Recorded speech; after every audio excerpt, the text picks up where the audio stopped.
चलिए भाई, आज परिमेय संख्या व अपरिमेय संख्या समझें।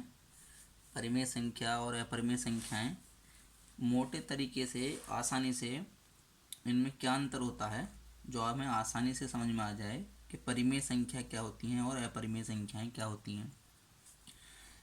देखिए, परिमेय संख्याएं बोलते हैं कि ये सभी लोग ये बोलते हैं कि p जो संख्या p बटे q इस रूप में होती है वो परिमेय संख्या होती है, वो परिमेय संख्याएं होती हैं। बस ये p और q दोनों पूर्णांक होने चाहिए। पूर्णांक का मतलब होता है 1, 2, 3, इस तरीके से कोई संख्या होनी चाहिए। p भी और q भी, दोनों इस तरह की संख्याएं होती हैं। चलिए, जैसे कि कोई भी संख्या ले ली हमने, ये 3/4, ये p बटे q के रूप में है।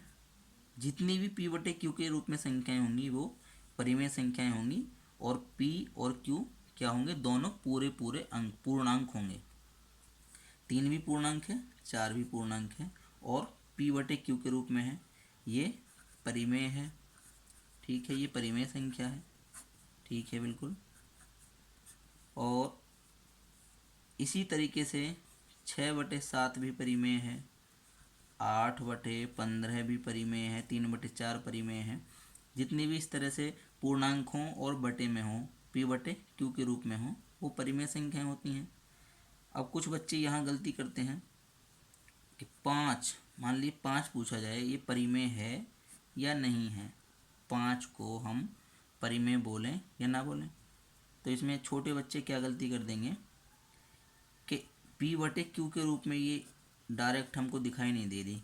कुछ बच्चे करेंगे इसमें p बटे q के रूप में हमको दिखाई नहीं दे रही, तो इसको बोल देंगे ये परिमेय नहीं है, जबकि ये परिमेय संख्या है, बिल्कुल है।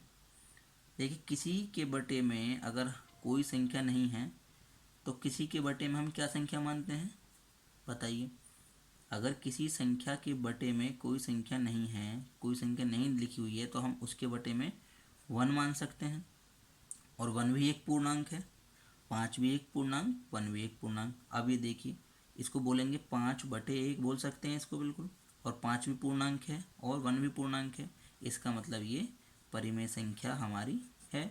5 भी इसी तरीके से अगर कहे 2 परिमेय संख्या है, बिल्कुल है। 3 परिमेय संख्या है, क्योंकि इनके बटे में हम 1 मान सकते हैं, 3 के बटे में भी हम 1 मान सकते हैं। ठीक है, ये बात समझ में आई होगी। देखिए, अब अपरिमेय क्या होती हैं। परिमेय हमें आसानी से थोड़ी समझ में आ गई हैं, उम्मीद है आपको भी समझ में आ गई होंगी परिमेय संख्याएं क्या होती हैं। जो बटे में होती हैं और अंश और हर, ये देखिए, ऊपर वाला अंश होता है, नीचे वाला हर होता है। अंश और हर दोनों पूर्णांक होने चाहिए। देखिए, अंश, ऊपर वाला अंश होता है, नीचे वाला हर होता है। अंश भी पूरा पूर्णांक होना चाहिए और हर भी पूर्णांक होना चाहिए, वो परिमेय संख्या होती है। ठीक है, देखिए, इसके बाद में हम अपरिमेय संख्या की बात करते हैं। अपरिमेय संख्या क्या होती है।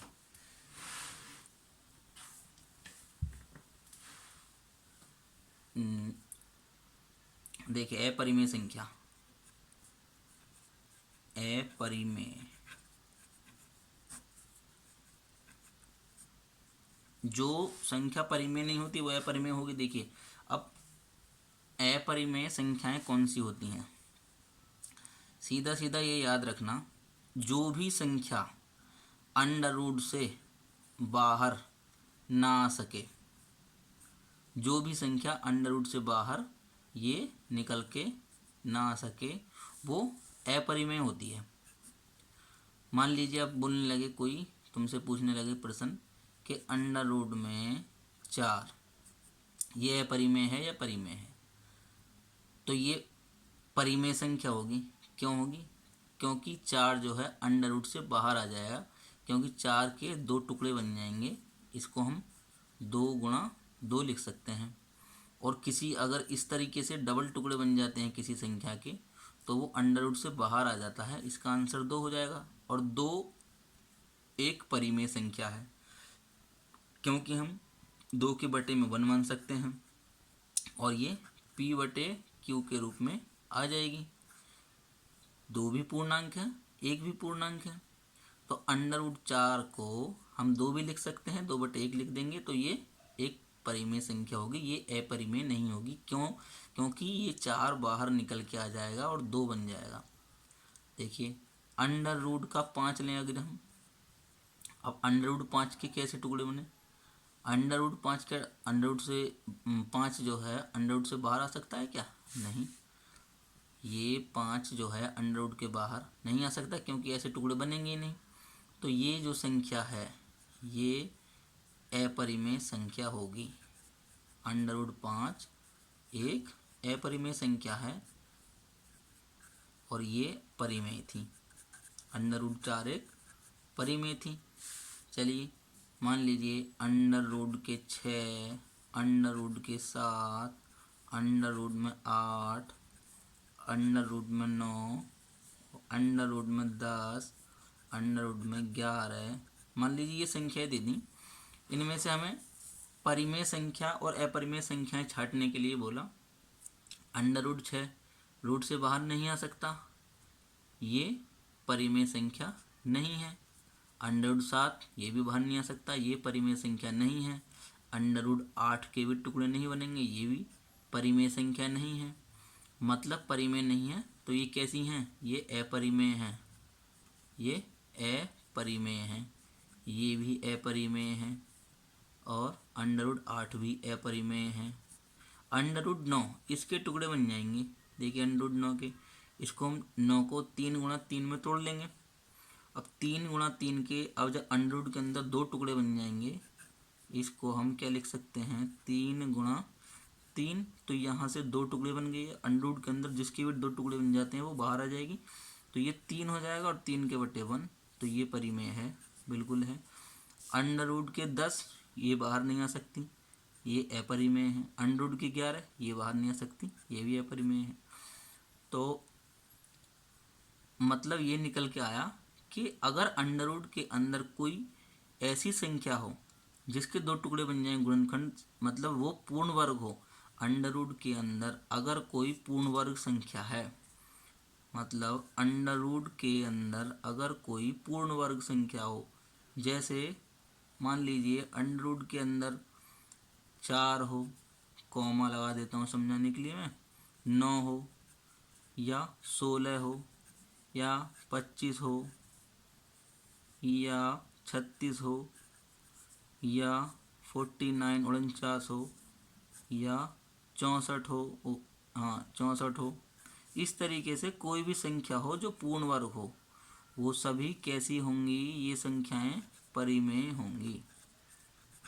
और जो अंडर रूट के बाहर ना आ सके, जैसे अंडर रूट में 3, अंडर रूट में 5, अंडर रूट में 7, अंडर रूट में 10, अंडर रूट में 11, ये सभी कैसी हैं?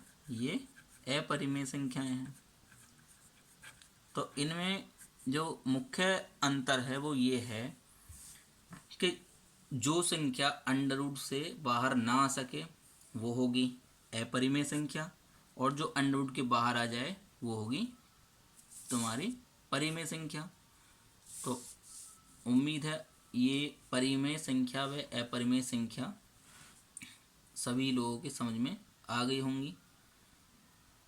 चलिए फिर मिलेंगे किसी एक बेसिक टॉपिक के साथ में। आज इतना ही। परिमेय संख्या व अपरिमेय संख्या आप लोगों के समझ में आ गया होगा। नेक्स्ट वीडियो में मिलेंगे एक नए टॉपिक के साथ बेसिक मैथ के। ठीक है, तब तक के लिए ओके बाय।